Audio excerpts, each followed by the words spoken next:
You're listening to Beyond the Measure, episode 35. Listen as I, a young composer, and my wife, a young choir director, interview other music educators in order to gain insight into their own success in the classroom. We have a lot to learn, and we want you to learn with us. No matter your age, ensemble, or experience, this is the ideal podcast for music educators, composers, and students alike. So join us as we go beyond the measure. Hello, everyone, and welcome back to another episode of Beyond the Measure.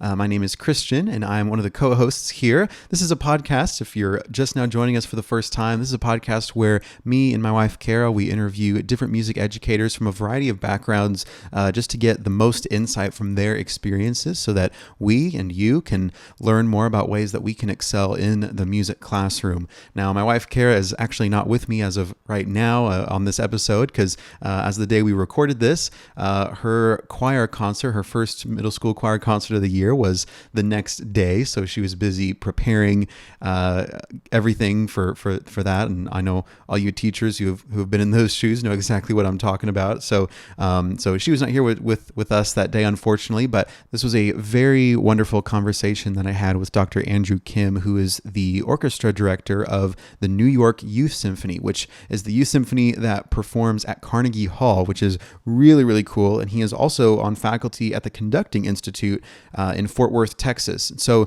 if you've listened to any of our backlog, about a year ago, we interviewed Miguel Harbedoya, who is the director of orchestral studies and conducting at Baylor University. And Andrew was one of Miguel's students recently over the past few years. And so Miguel had recommended him to us. And so that's how we connected. And this has been a great conversation that we had. I think you're really going to enjoy this. I really liked hearing his story of how he came to where he is now. You'll hear that even though he is primarily conducting orchestral music right now, and that's where most of his conducting experience comes from, he actually has much more of a choral background when it comes to the performance side of things. So we talk a lot about kind of what that looks like as not just going into orchestra conducting from a choral background, but just if you're new to conducting in general, what are the best first steps for you to do when you are dipping your toes into the conducting field.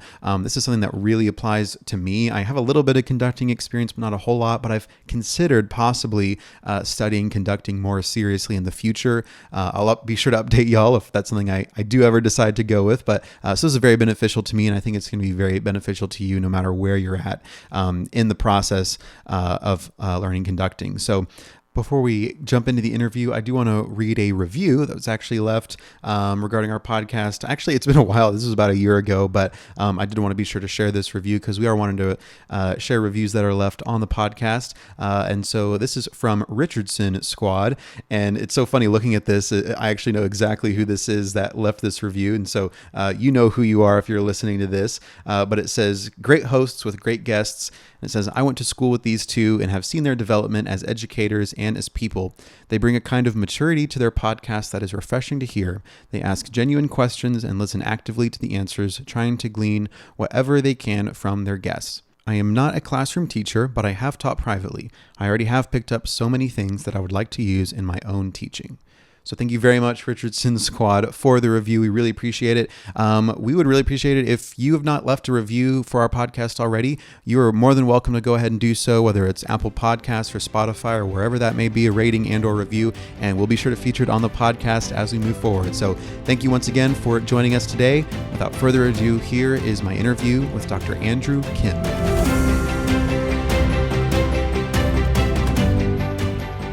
Andrew, thank you so much for being on the show with us today. We really appreciate it. We're so glad that you're here. Thank you. So glad to be here, and thank you for asking me. Yeah, of course. And so we were actually recommended that we have you on as a guest from Miguel Harbedoya, who we had on the show. Honestly, it's been about a year now since he was on the show, and but it's always nice just making more and more connections to other educators and conductors and students through the different people we interview. So we're so glad you're here. Andrew, would you mind kind of just starting by telling our listeners kind of how you came to where you are. And actually, could you go ahead and start? Just tell us kind of what you do right now, and then we can kind of get to how you got there. Absolutely. So the two big things that I do right now are, first of all, my main position is as the music director of the New York Youth Symphony at Carnegie Hall. And as a part of that position, I work with our orchestra, and also I lead the conducting program, the Robert L. Poster Apprentice Conducting Program.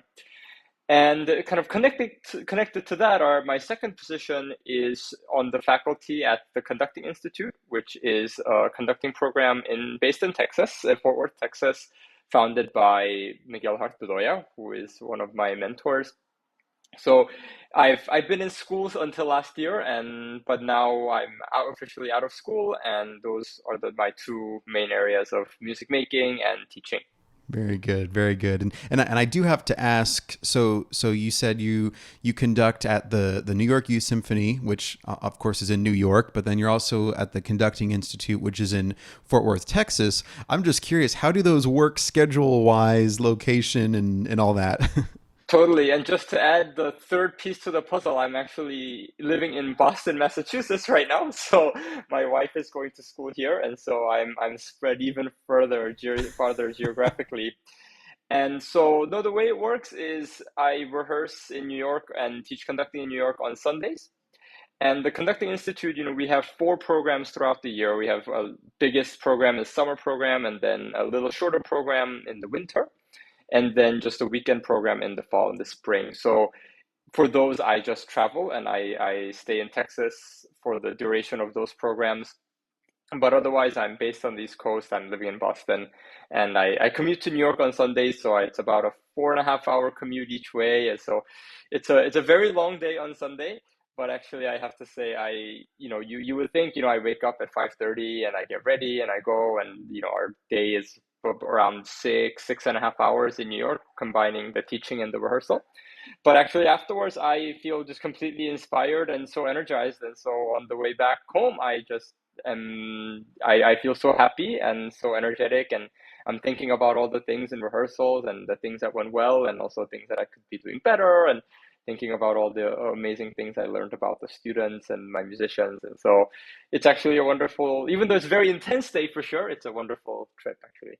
Wow. Well, yeah, I was going to say you have such a great attitude about it. I don't know if I could do that. I have a hard time just driving, 15 minutes to work every day, and I shouldn't Yeah. be complaining at all, right? Well, that's awesome. Very, very good. So obviously, being in a position at a place like the Conducting Institute or the New York Youth Symphony, being able to perform in Carnegie Hall for whatever reason is an incredible thing to be able to do.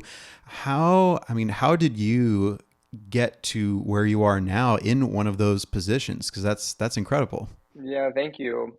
Well, my journey in music actually, I think, really centers around and owes a lot to music educators. So since I'm on a podcast for music educators, I want to just sort of pay my respects to my teachers, because at the beginning, I remember like my first encounter with music was in Korea. So I'm from South Korea. So I grew up there until I was about the age of 11. And my first encounter with music actually was playing the recorder in my music class in elementary school.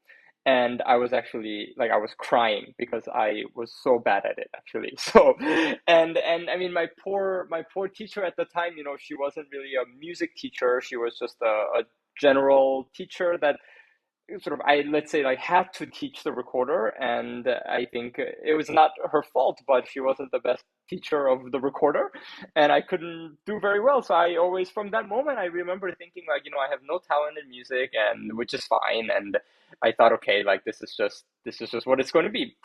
And then in fifth grade, I came to the US with my family for just was supposed to be for 1 year, which turned into kind of a 15, 16-year journey in the US now.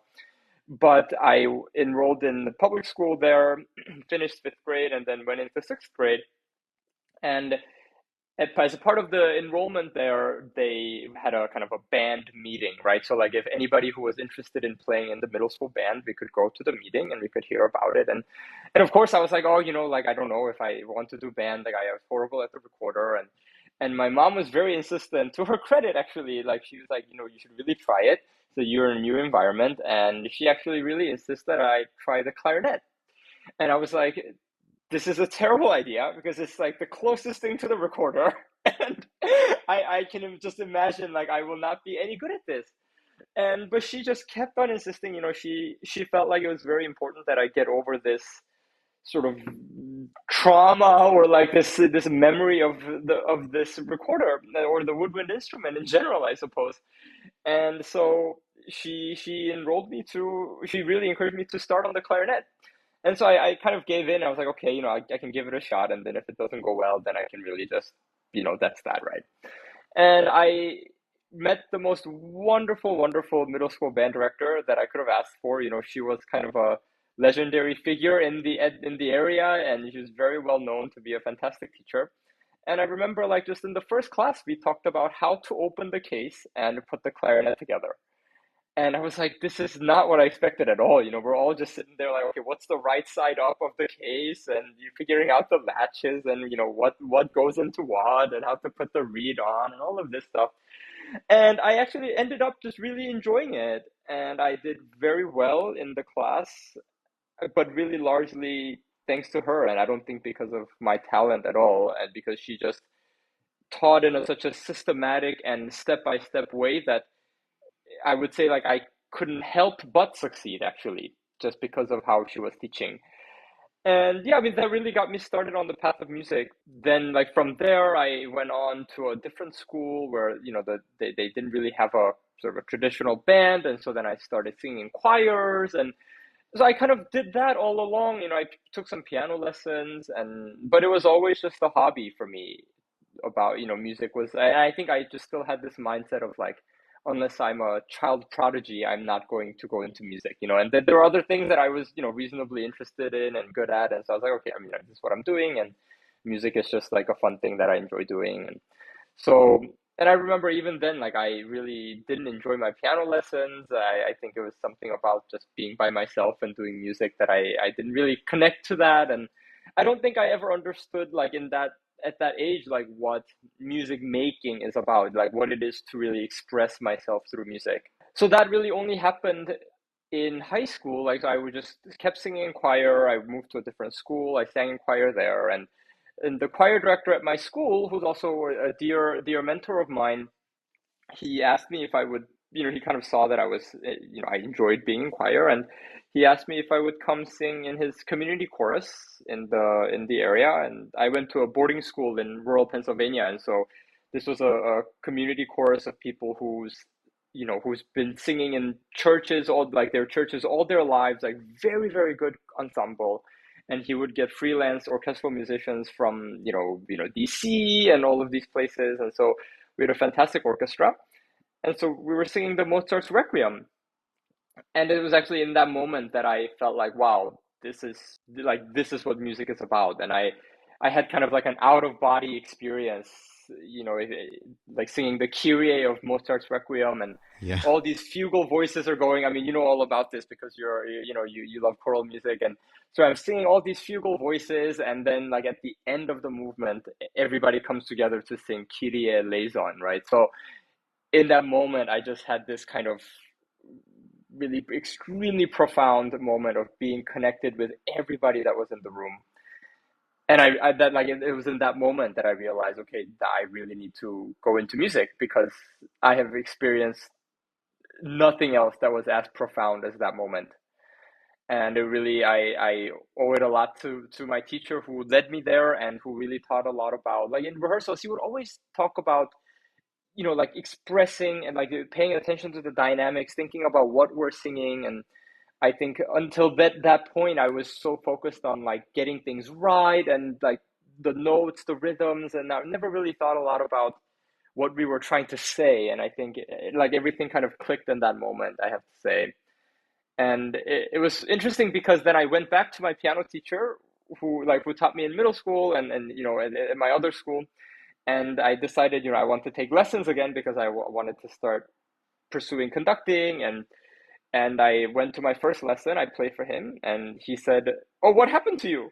Like, you're just a completely different person." So it was very interesting. I think something within me, like my relationship, my understanding of music had changed by that point, and I think it was just evident. I hadn't practiced the piano at all in those 3 years that I was away from my piano teacher, but already I was just a different kind of person.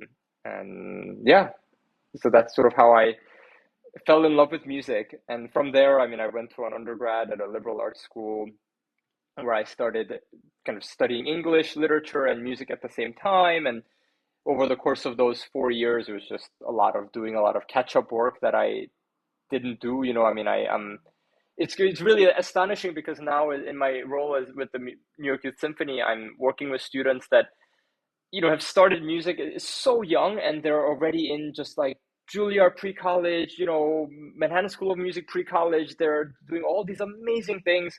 And like I told my students, like, like when I was your age, like I had not heard a single Brahms symphony probably. Like I didn't know anything. Yeah, And yeah. so I did a lot of catch-up work in undergrad, and then I ended up, luckily enough, I was accepted into a master's program in conducting and then a doctoral program in conducting, and I've sort of tried to make my way from there, and I'm very lucky to be where I am now.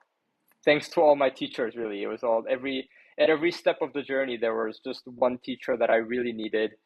My piano teacher, my choir teacher, all my conducting teachers who just somehow believed in me, even though I don't think I had kind of outward obvious talent, but somehow they saw that I loved music, I think, and they gave me opportunities. Oh, that's incredible. I always love hearing the stories of our guests because, they're always very surprisingly different, right? Like they're not always just as straightforward as you would think. And I feel like I can relate to you a lot in the sense of kind of jumped around between musical experiences in my younger years before they kind of solidified for what I was going to do, going into college. I have one more question about your story and how you got to where you are now. And then I have a few specific questions that I thought of just from hearing that. First of all, so you went to, graduate school and got your, doctoral degree. And how did you go? How did you make the connection to becoming like the conductor of like the Youth Symphony in New York and Conducting Institute? Was it as simple as just kind of did you just have the opportunity presented like for an interview, or how did that work? Yeah, so with the Conducting Institute, I met Miguel. Well, we were supposed to meet in person in 2020 because I applied to his conducting program, which was just actually just the summer program at the time. And I applied and he took me in. But of course, because of the pandemic, it was canceled. And so it became an online thing. And so we worked, but we still worked together. We had a 3 week conducting course online on Zoom, which I think speaks a lot to his dedication to teaching because it's a lot of time to be on Zoom, as you know. And it was like a 9 to 5 thing on Zoom for 3 weeks. It was incredible. During that course of the journey, I mean, again, it's a little bit similar to what I described before. Somehow they saw something in me that they valued, I suppose, and it's a really just kind of luck because I don't think you always run into teachers who do that for you. And yeah, he really enjoyed working with me, and he asked me if I could be his TA during the program, just helping organize some things and creating some things and things like that. And so we started working together that way, and it was really not until the following summer we met in person in 2021. I came to Fort Worth for the first time, and we saw each other, and we were like, "Wow, you're a real person."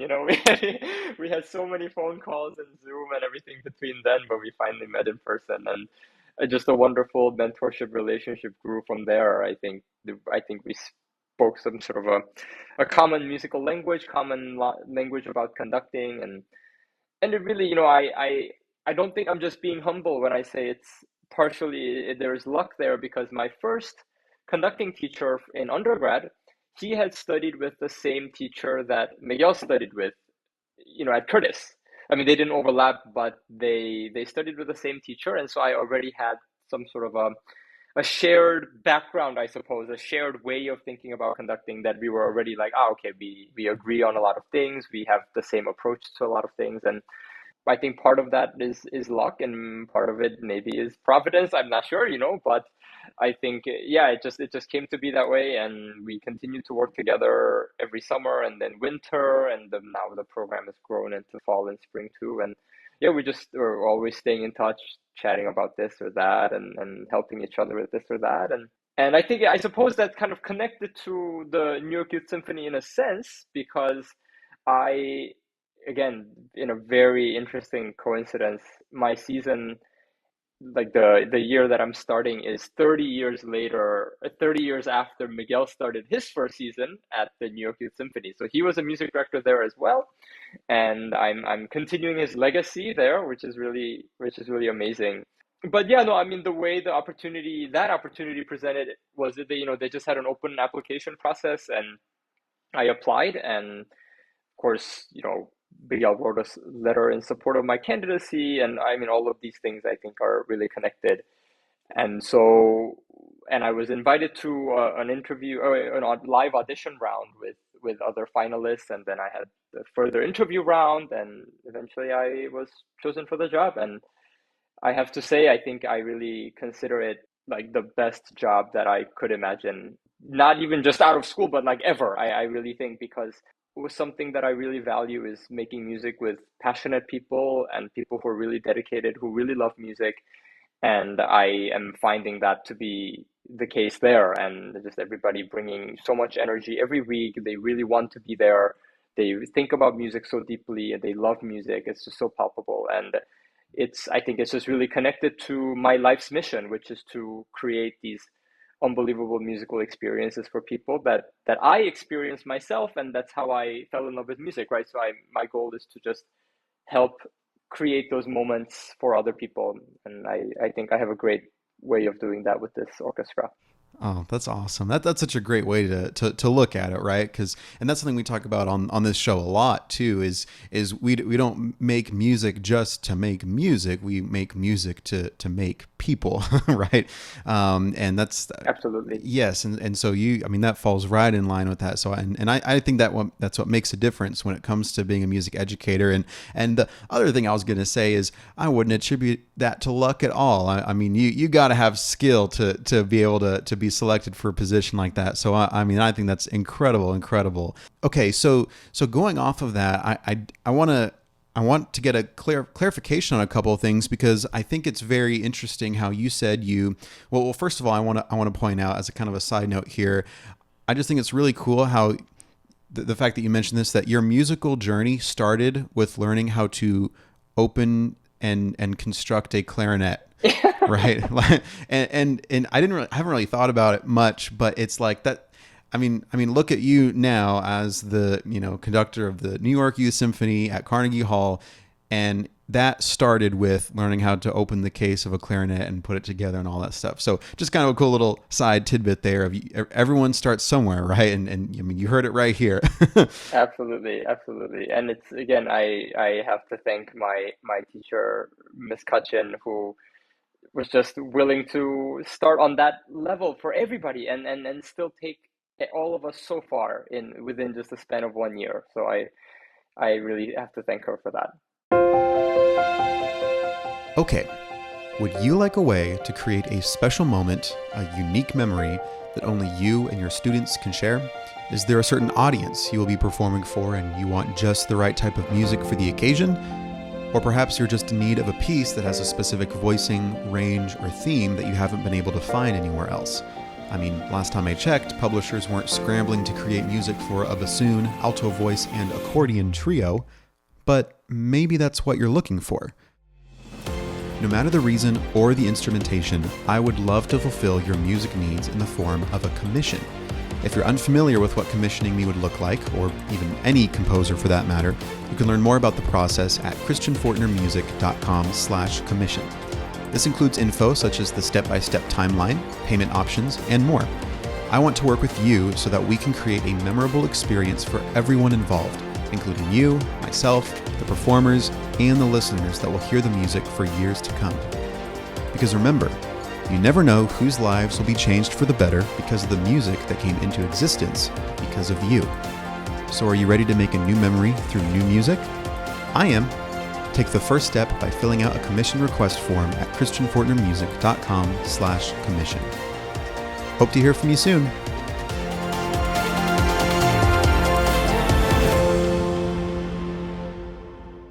And so, could you kind of, because I know you said it as you were telling your story, but could you kind of, I kind of want to hear the timeline on how, like, starting from when you were younger, like you said you were in band and then you were in choir, kind of back and forth, and then also with your piano lessons. I kind of want to hear that, just to hear how you went through those different musical experiences at different times of your life. What was the kind of the timeline on that? Totally, yeah. So I put my first clarinet together in sixth grade in middle school band. And then actually I mentioned that my parents were here with me. We came together and we were supposed to be here for a year. And I loved that year here so much that I wanted to stay. And so my parents said, we have to go back because we have our jobs and everything is back home in Korea. And so I said, yeah, like I would love to stay here. And so they were like, well, you can, but you have to go to a boarding school and you will just be on your own. And I was like, great, I will do that. And so I went to a boarding school from seventh grade through ninth grade, and that's where I started singing in choir, met my piano teacher, who again is a great influence in my life. But at the time, I was like a very bad piano student who never practiced, and he could just never get through me like how to like make this young kid practice.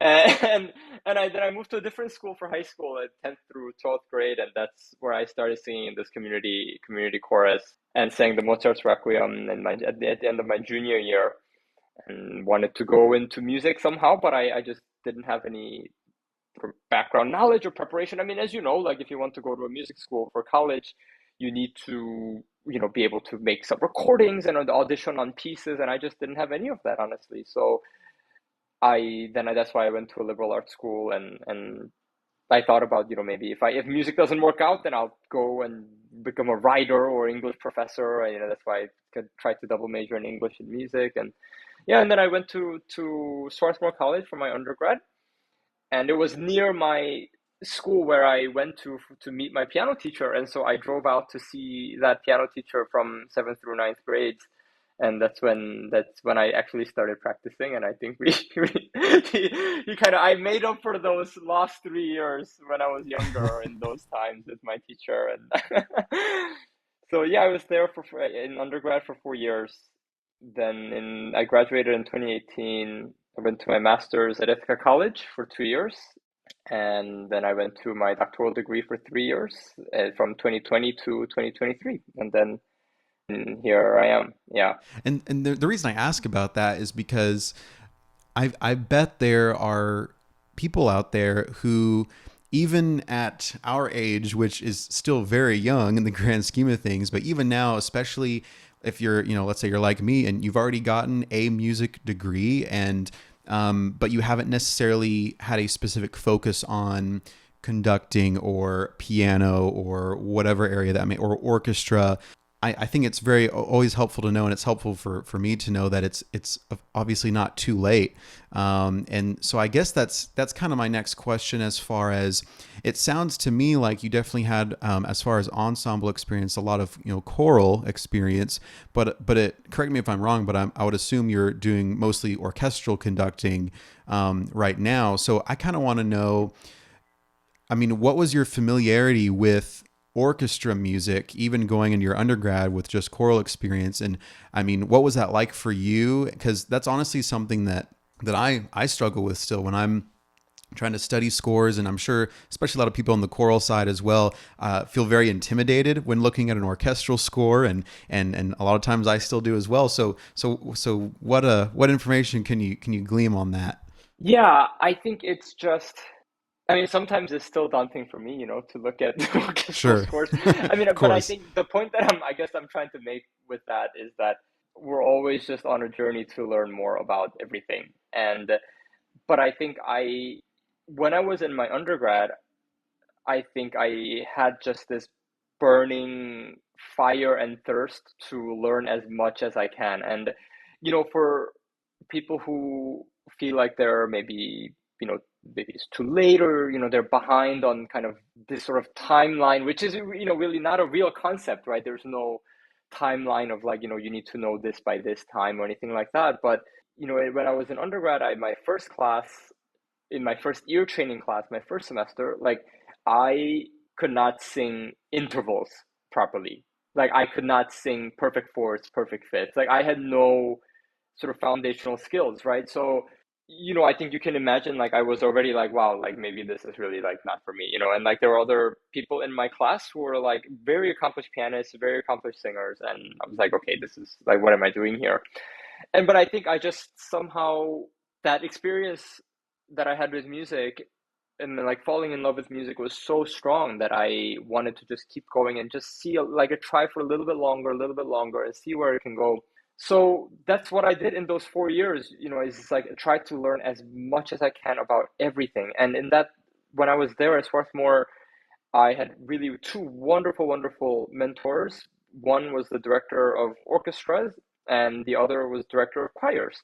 So I sang in choirs at Swarthmore, and I studied with both of them. I remember at the beginning when I arrived there, I went to both of them. I told them, I know nothing about music, but I would really love to know more about it, and I want to study conducting. And they could have easily just been like, what are you talking about, but they were like, okay, like, if you're serious, like, why don't you just start from here and then you just go step by step. So gradually, they both of them gave me opportunities to conduct ensembles. I conducted the choirs at Swarthmore throughout my time there for 4 years, and I really loved it. And it was a hard decision to actually decide between whether I want to go into choral conducting or orchestral conducting, because I really love both so much. And the way I fell in love with music was through choral music, right? So I have a very special place in my heart for choral music. But yeah, no, it was just learning via osmosis. I would go to, I took a class on orchestration, and so I had a little bit of kind of theoretical understanding of instruments in the orchestra. And then I would go to rehearsals, go to orchestra rehearsals, even though I wasn't playing in the orchestra. I would just sit there, watch how people are doing, what people are doing, and when my teacher, he was preparing parts with bowings and things like that, and I was tasked with copying them. And so I would just ask questions about, okay, like why, what does this mean? What does this do? And yeah, so it was just a experience of learning via osmosis, going to as many music things as possible. And I have to say, like, I think when I went to my master's, I still felt like, orchestra was sort of not a completely foreign thing, but I didn't feel like I belonged there in the same way that had I been a violinist or a brass player in the orchestra, then I would have felt like, oh, I've played in orchestras already for 4 years or 6 years or 10 years.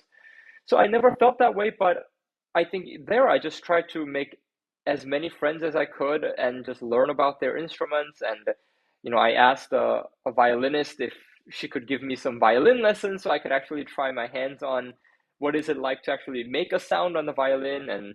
And she actually, over time, she turned out to be my girlfriend, and now she's my wife. So it's a wonderful, Oh, it's a wow. wonderful connection actually. But Oh, that's awesome. I think it's just that burning curiosity, and if I'm completely honest, like a little bit of insecurity and fear, and the anxiety of not knowing enough, not knowing if I will make it in this path that I was just like my dream.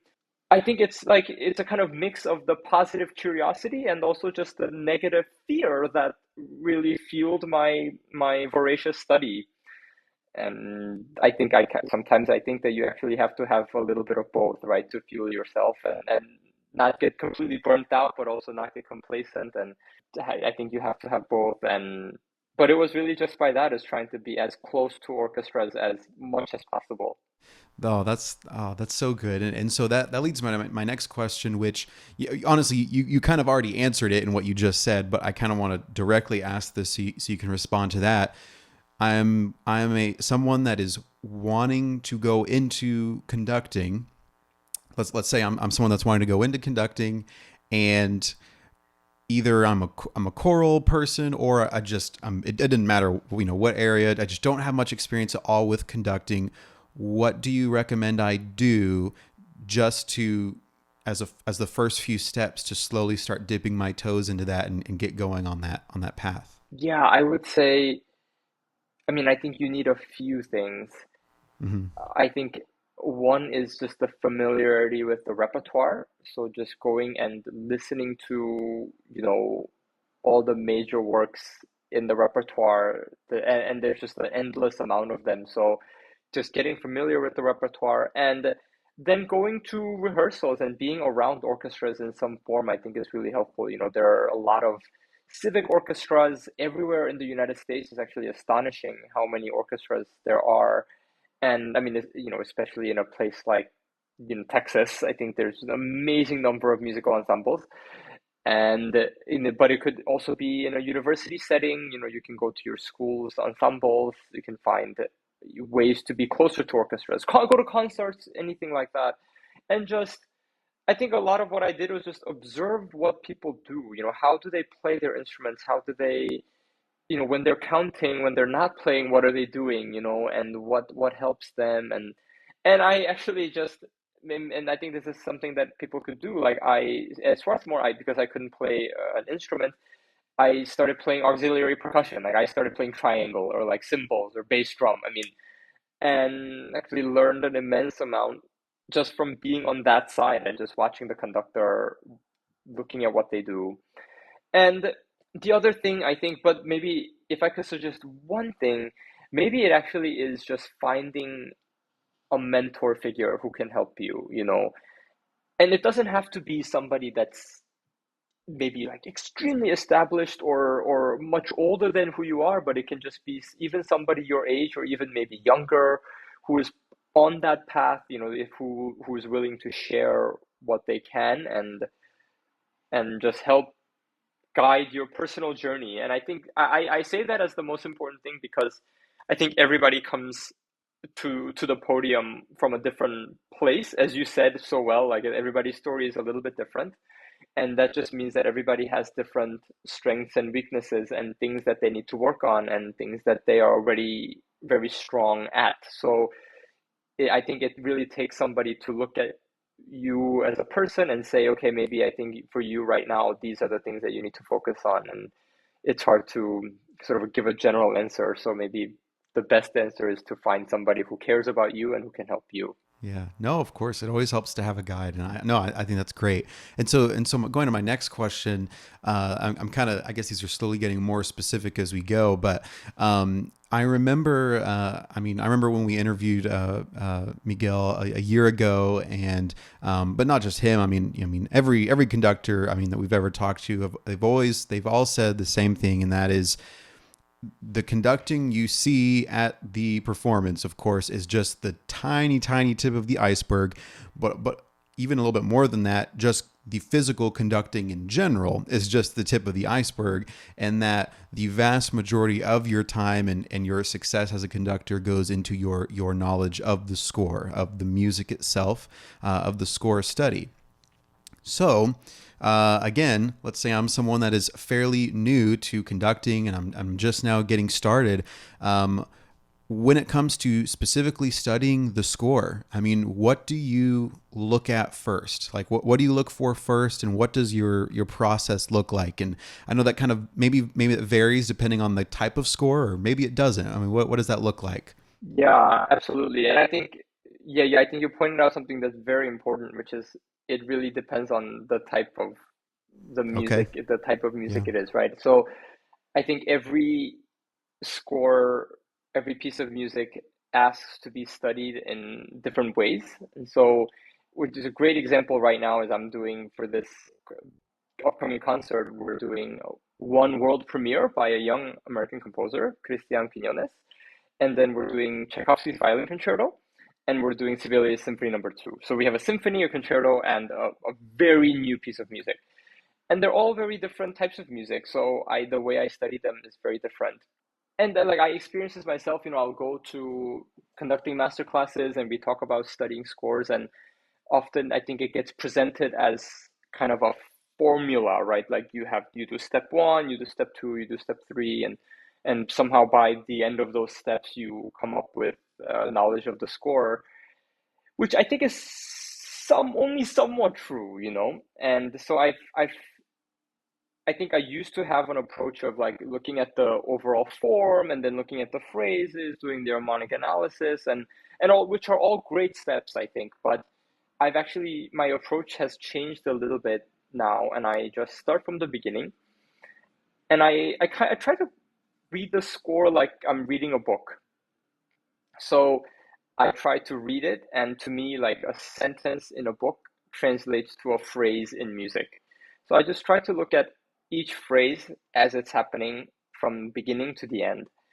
And if you're reading a book, like you wouldn't necessarily like skip to the end and find what Sure. the climax is already, and then you know what I mean? Like you would just read Yeah. from the beginning and follow the narrative, right?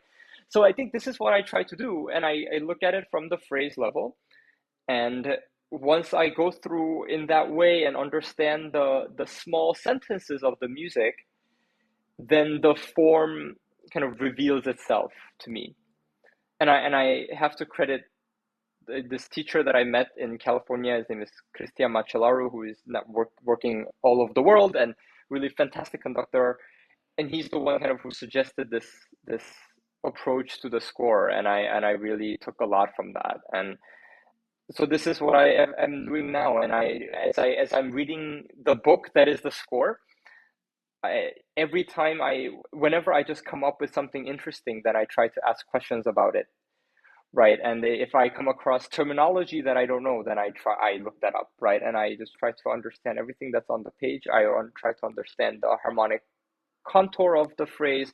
I think about, okay, if we have like sort of a 32 bar section going here, like what is the logic that is putting it together? Is it kind of some sort of a harmonic progression? Is it some sort of a sequence, repetition?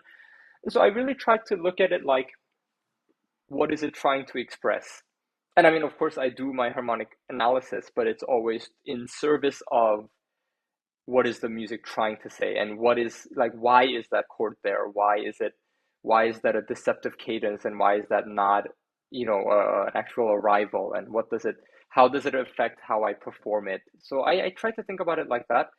And once I go through the entire score, then I start to understand a little bit what a given movement or given piece is about.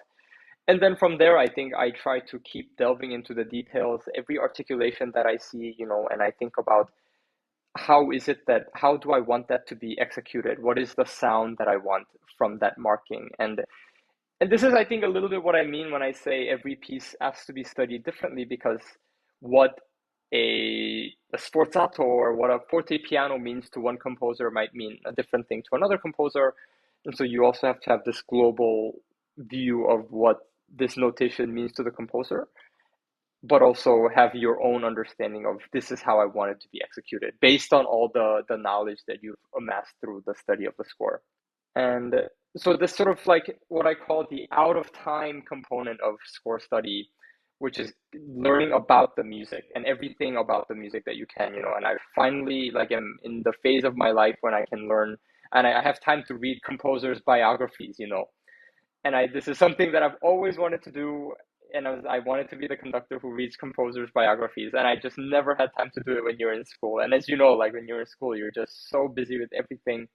I finally have the time to do it, and I have to say, it just adds such an amazing layers to my study. And I'm just reading the Sibelius's biography, and there was an insert which is like a childhood drawing that Sibelius made, where his family is sort of on a walk, and then he is in the air, like in a hot air balloon by himself. And like every family member is on the ground walking, and he is in the air by Wow. himself. And I think it's such a cute Wow. drawing, but also I think reveals a lot about who he Yes. was, maybe even as a kid, right? So it's just these little things that I think is there's already so much information in the score, but also things that are not in the score then start to influence how you understand the music, I think. And so what about when it comes to recordings, within the score study process? I feel like I've heard kind of a variety of opinions on how often should you listen to recordings, or like you should listen to a lot of recordings to make sure it's a variety, or maybe you just should listen a little bit so that you can really just hear it more in your head and have your own interpretation. What are your thoughts when it comes to utilizing previous recordings of certain pieces of music? For sure. I think this is a very important and interesting discussion, and I think that that's why it comes up with every conductor. They always ask you, like, do you listen to recordings? And I think I think recordings can be very valuable But the biggest issue with recordings is that it's so easy to cheat or take shortcuts with recordings, right? So it's so tempting, especially if you're busy. It's so tempting to just listen to a recording and look at the score at the same time and feel like you've learned the score, but you've actually learned the recording, right? And I think even when you listen to a variety of different recordings, you've listened to the thing that you hear from that recording, which is not always the score. And it's true, like I think it's you can easily verify this. Like you listen to a recording and you look at the score, and with the amount of kind of balancing and the edits and everything that's done in the recording studio, you don't hear every voice the way you hear it on the podium or in a live concert. And so there's no way that you can learn every content of the score from a recording. And if you actually go and do the work of like playing things on the piano, singing things with your own voice that's in the score, really analyzing every voice, understanding voices, looking at the parts, it just takes so much longer than just listening to a recording. And so this is, I think it's just a great temptation to lean on recordings. But I think if you actually have the discipline to not lean on recordings, I think you can gain a lot from just listening to a variety of recordings, listening to how performances have changed over the years. If you listen to older recordings versus newer recordings, how different or what variety of interpretations are possible, tempi, articulation, sound, balance, what voices are brought out. I mean, there's just endless new insights that you can gain. I think it's very interesting, and for which recordings I think are very valuable, just as going to live concerts. I just had recently I had my mind blown by this recording of Sibelius 2 is the first recording of that piece ever conducted by Robert Kayanus, who was a conductor and composer, who was a friend and a colleague of Sibelius. And if you think about Sibelius 2, I think people think of this like lush, beautiful sound, first movement, very pastoral, all of this. And you go and listen to this first recording, and it's the way they play the first notes. It's like they play it like it's the opening of Beethoven 5, like very articulate, very rough, like very like there's a lot of struggle in there, as everything is fast. And so I was just like, wow. And like Sibelius would have heard this recording, so I was like, wow, this is just gives the most amazing insight about how differently this piece could be interpreted, how interpretations have changed over the years, how much better orchestras have gotten over the years, and so it so I think in that way, like I would be missing out, I think, if I didn't listen to a variety of recordings. But again, I just really think, and I was telling my conducting students this past Sunday, like that I always try to think about what is happening in the recording and does that match what I see in the score? There's a Yes, lot of yes. traditions and way people do certain things that, people might do a certain subito dynamic here, tempo changes there that actually is not in the score, right? And then I always make a point to ask myself, okay, why is it that this person is doing that? Why is this conductor, why is this orchestra doing that? And then I have to make a choice of like, will I do that or will I not do that? And if yes or no, why is the reason that I'm making the choice that I'm making? So as long as whatever you do stems from your exploration and your sincere kind of dedication to doing things from the score, I think recordings can be very valuable. But it's very tempting to cheat, I have to say. Oh, of course, of course. And then random extra little question along with that. So let's say you're given. I mean, I don't know if this would happen now since you're probably calling the shots on what music you're performing. But let's say you're asked to conduct a piece of music that you have never heard before, but there are recordings of it out there. Do you think it's better to listen to a recording first and then look at it, or do you think it's worth just looking at first on your own, but before even hearing a recording? I always try to look at it first Okay. because I think the first recording that you listen to ever makes such a strong impression on you as a person.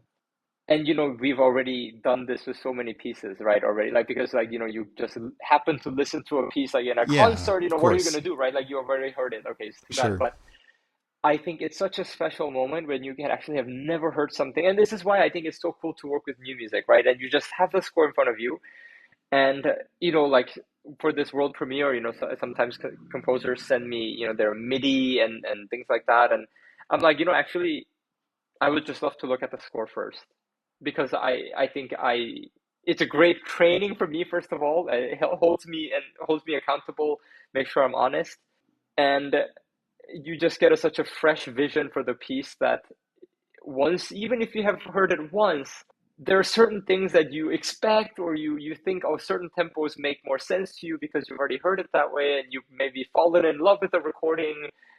And I think it's tough. It's tough when it's like that. And something like, a lot of the times, when I have the opportunity to look at a score first and then I listen to a recording later, I just discover, like, oh, like, I didn't hear it that way when I was just listening, when I was just reading the score, and then I just got a wonderful surprises that happened there that maybe wouldn't happen the other way around. Cool. Oh, that makes total sense. One more thing I do want to ask is, do you know of any? I mean, what sort of resources would you recommend to someone who is starting to explore conducting, and when it comes to conducting practice and score study? Any kind of resources out there that you recommend? Yeah, no, that's a great question too. And there is a lot out there, but also maybe difficult to discover at times. I mean, I actually Sure. love podcasts. So I Oh like to yeah, listen to, podcasts about conducting, podcasts about music, podcasts about really everything. Like, I'm a big podcast nerd, great. and you can imagine, like, with my 9 hour commute on Sundays, I have a lot of time to listen to everything. It's fantastic. So there's great podcasts out there. There's a podcast called "A Mic on the Podium" by this conductor named Michael Seal, from Birmingham in UK, and there's another one called Podium Time, Sticky Notes, which is more about music than conducting, but they're all really wonderful. So I would just browsing those, I think, is really helpful. I also love watching documentaries about conducting, about orchestras, and I think really a study of scores and conducting, I really has to, for me, like, it has to be fueled by the love of whatever music I'm doing, right? And it's like the score study process develops for yourself as you do more conducting, as you do more studying. So I don't think there's any sort of like a textbook on, I mean, I know that it exists, but I don't actually know them very well. And I've Sure. never used like a textbook on score study. It just kind of developed for myself. And I actually think that's better, because then you can actually explore what worked for you. But I think what I find to be the most helpful resources are things that just gives you insights about what conductors do. Like, I mean, videos of rehearsals, videos of conducting master classes that are online. There are wonderful master classes that are hosted by the Concertgebouw Orchestra, with conductors like Ivan Fischer, Fabio Luisi, who are just present wonderful, wonderful insights about music and conducting. And they're often very entertaining, actually, which really helps, you know. So I watch a lot of those. I watch documentaries that are on the Berlin Philharmonic Digital Concert Hall. I Hmm. watch documentaries on my favorite conductors like Claudio Abbado, and and there are also wonderful documentaries about the orchestra itself that just talks about very candid interviews with the musicians, and just very eye-opening about like the life and music that one can lead. There's a great documentary called The Trip to Asia with the Berlin Philharmonic, and it's nominally about the trip to Asia, but it's really, there's like a very deep sort of heartfelt interviews with the musicians, and some people who say, like, it's wonderful to be in this orchestra, but I am just incredibly stressed out, and that my family life suffers, and this other person who is like one of the best person on that instrument ever, who just says, like, honestly, like, I need a lot of validation, external validation, and that's just who I am. I just like listening to all of these things. I think just puts a wonderful sort of human dimension to what we do, and even at the highest level. And I know this is not like as useful as maybe recommending like books, but and there are wonderful books out there. There are amazing resources out there for sure. But for me, it's like the resources that I have needed and the benefited the most from are ones that really fuel my fire for music and help me to understand what music is about more than what conducting is about. And I think that influences my conducting.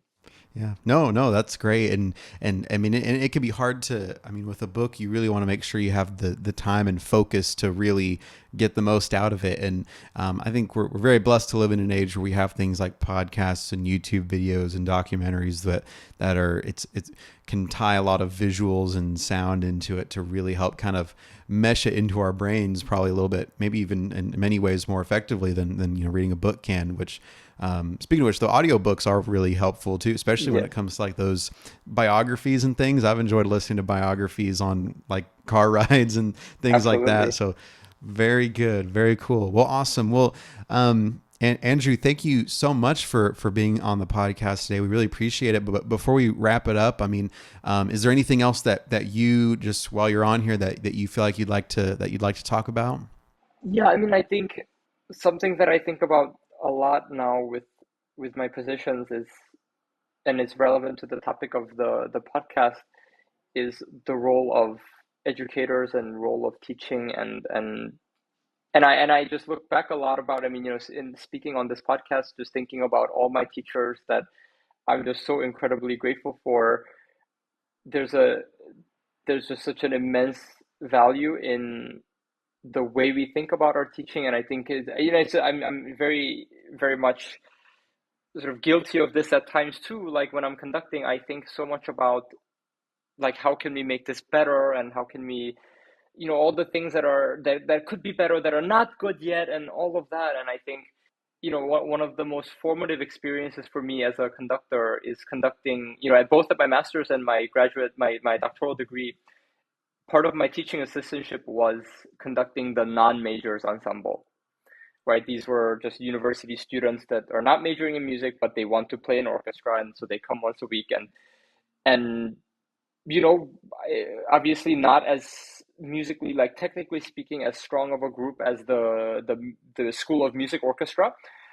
But I think some of my most just touching experiences in conducting and teaching have come from these ensembles, like, you know. And after the semester just and after the year, you know, they write those the course evaluations and feedback, and just the way people talk about how music has changed them and how music they just found so much joy in coming and playing in the ensemble. And sometimes you just don't see that actually when you're conducting the ensemble, I think, because they're sitting there, they're busy playing their instruments and they're maybe thinking about the music. And so you don't always, I sometimes had moments of like, I wonder like, oh, like am I really doing the right thing for them? Am I helping them to enjoy this? And I remember like at one of those years, I had a player who was in my orchestra who was her main activity was she was a basketball player for the university, and she, you know, she was kind of a quiet figure in the violin section, and she just wrote the most wonderful email to me at the end of the semester saying she really struggled because she had an injury that year, and so she felt like she couldn't do her best in her sport. And but orchestra just provided such a wonderful outlet for her to just come and forget about the difficult things that they're doing. And like, you know, she sent me pictures of like how her basketball friends came to her orchestra concerts, and like these are people that maybe have never been to a classical music concert, but they just came to see their friends perform. And just getting this email, like, I think it gave me a lot of insight about, you know, there's just such a big impact that we're making that's not visible always unless they tell us, like luckily this person did for me. And I think just recognizing how amazing the thing that we do is, right? Just like the even though sometimes it just feels like another rehearsal. And I have like admittedly like sometimes like when I was very stressed out, it felt like just another rehearsal that I have to do.